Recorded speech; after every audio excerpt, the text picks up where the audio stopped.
Viongozi na washiriki wa hafla hii. Nimemsikia mkuu wa chuo kaongea kwa uzito mahitaji makubwa muhimu ya chuo chetu.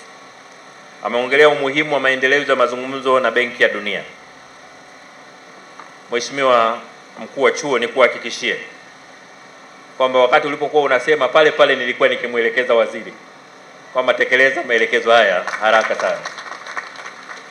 Lakini pia umeongea habari ya umuhimu wa kuongeza ardhi, na hili ni jambo muhimu sana tunapoongelea vizazi vijavyo vya Kagera na nchi yetu, kwamba mwisho wa siku moja mahitaji yatakuwa na chuo kitakosa nafasi, na kuelekeza mkuu wa mkoa kulifanyia kazi jambo hili.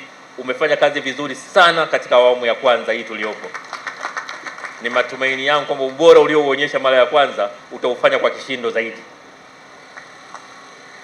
Lakini pia Mheshimiwa mkuu wa chuo chetu na rais mstaafu, umeongelea suala la barabara, na of course chuo kikuu, ndugu zangu wa haya watapata tabu sana kuelezea kama barabara sio nzuri. Kwa hiyo tumelichukua hili. Lakini pia umuhimu wa serikali kuingiza mkono kusaidia katika maeneo mbalimbali. Nataka niwaambie swala la bweni la vijana wa kiume nimelichukua kwa uzito unaostahili, na nataka niwahakikishie hili ni jambo muhimu sana, pamoja na kumwelekeza waziri kuanza kulifanyia kazi, lakini pia nitamnong'oneza Mheshimiwa Rais, na nataka niwaambie katika kitu rais anakifuatilia kwa karibu mno ni chuo hiki cha Bukoba, kiasi kwamba leo alinielekeza kuja kukifungua chuo hiki. Lakini nikapata pia mkutano wa wakuu wa nchi za wanaita troika za SADC, kamati ya ulinzi na usalama ya wakuu wa nchi, ambao Mheshimiwa Rais aliniagiza nimwakilishe. Sasa nikajaribu kuchenga kwamba sasa ile ya Kagera tuisogeze mbele kidogo. Mheshimiwa Rais akasema usilete mchezo, Kagera utafungua na mkutano wa marais utashiriki. Kwa hiyo mnaweza mkajua mapenzi ya rais kwa Kagera ni makubwa kiasi gani. Kwa hiyo nitamnong'oneza Mheshimiwa Rais kuhusu umuhimu wa bweni hilo, lakini pia umuhimu wa kuongeza nguvu kwa Wizara ya Elimu kuona kwamba inasaidia zaidi chuo hiki ili matunda yake yaonekane haraka inavyowezekana. Kabla sijahitimisha hotuba yangu, napenda kuipongeza Wizara ya Elimu, Sayansi na Teknolojia kwa uratibu madhubuti wa mradi huu, hususan kwa kuhakikisha matumizi adili ya fedha kwa kuzingatia thamani ya fedha, na waomba muendelee na moyo huo wa uwajibikaji, uadilifu na ubunifu katika miradi yote iliyo chini yenu. Pia nakipongeza Chuo Kikuu cha Dar es Salaam kwa usimamizi madhubuti wa mchakato wa ujenzi. Endeleeni kuwa mfano wa kuigwa katika matumizi bora ya rasilimali na utoaji elimu yenye tija kwa kizazi cha leo na kesho. Aidha, naupongeza uongozi wa mkoa wa Kagera kwa kuchangamkia fursa hii adhimu na kuwezesha upatikanaji wa ardhi na kuweka mazingira wezeshi ya ujenzi wa mradi huu. Kwa Wanakagera, habari kubwa kuliko zote, nadhani mnasoma mitandao huko, imesambaa sana hapa kwa jiwe la msingi wa chuo kikuu hiki. Watu wamekuwa wanasema kumbe Kagera ilikuwa bado haina chuo kikuu. Mikoani huko wote walikuwa wanajua vyuo vikuu viko vingi tu Kagera, kwa jinsi ambavyo tuna maprofesa wengi. Sio tu maprofesa, tuna maprofesa wenye mbwembwe za kutosha. Ukimkuta kama Profesa Tebaijuka kwenye mitandao akielezea tamaduni za Kagera kwa mbwembwe, unajua vyuo vikuu vingi sana huko.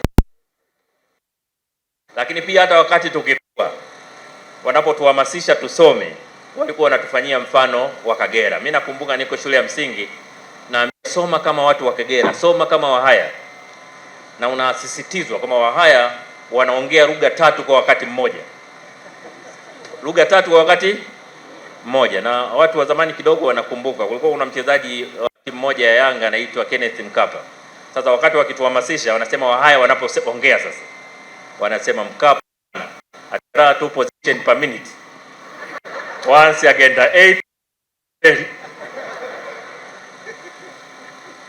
Kwa hiyo hizi hamasa zinatuhamasisha. Kwa hiyo nafurahi sana leo niliyokuwa nahamasishwa na Mkapa once agenda 8 once agenda 10, nimeweka jiwe la msingi hapa.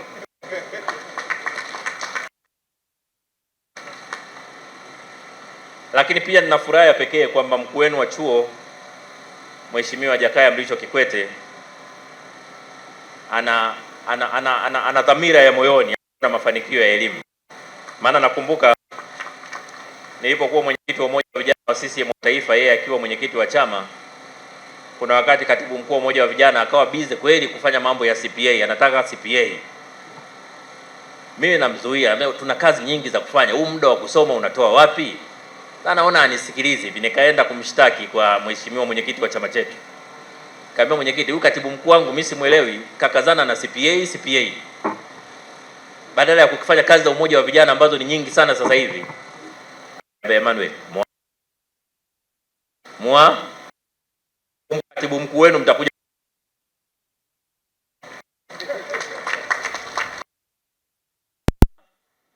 mwache asome. Huo ndio urisi wake wa moyo. Yaani utaweza kumuibia vitu vingine, utamuibia nguo, mashati, lakini akishapata kitu kichwani mwake hakiwezi kupotea. Alafu naondoka ananiuliza, kwani wewe mwenyewe elimu yako? Nikamwambia na masters. Sasa na wewe tafuta PhD. Nikaona leo umbea umeniponza. Waheshimiwa viongozi na washiriki wa hafla, ni matarajio ya serikali kuona kwamba mradi huu unakamilika kwa wakati na majengo haya yanaanza kutumika kutoa huduma mara moja.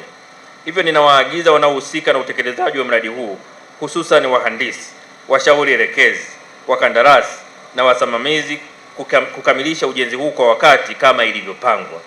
Ucheleweshaji wa aina yoyote hauwezi kukubalika. Hali kadhalika naiagiza Wizara ya Elimu, Sayansi na Teknolojia kushirikiana na wadau wengine kuhakikisha taratibu na mahitaji yote muhimu ikiwemo ithibati, vifaa, rasilimali watu na mipango ya matumizi vinaandaliwa mapema ili kuwezesha shughuli za kampasi mpya kuanza pasipo vikwazo.